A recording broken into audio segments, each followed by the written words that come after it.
कदी कदी कोई राज मुहब्बतां दा महफिल विच भी खोलना पै जांदा।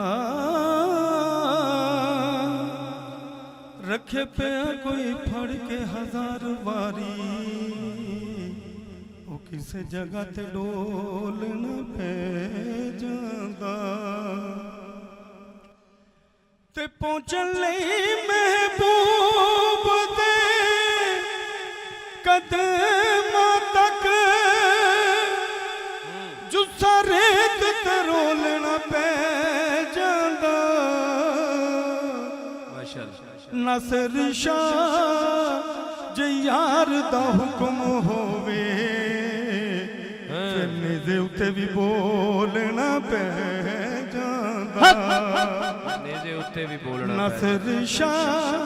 नसर शाह जे यार दा हुक्म होवे फिर निजे उत्ते भी बोलना पै जांदा। ते सब मिल के पढ़ लो सल्लल्लाहु अलैहि या रसूल अल्लाह वसल्लम अलैका या हबीब अल्लाह। मैं दो शेर, दो हमद के, दो नात के, दो मनगबत के पेश करता हूँ। मिल के साथ पढ़िएगा।